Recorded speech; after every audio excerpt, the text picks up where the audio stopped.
umuhanda Huye Nyamagabe uratengushe none ya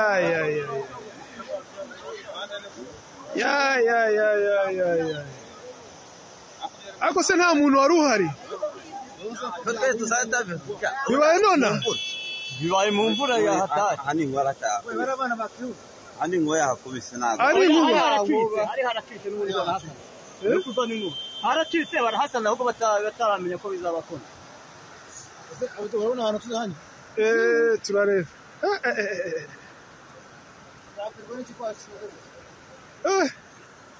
byabaye nko mu masangahe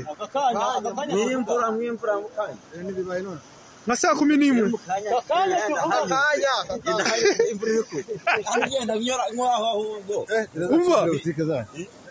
umva we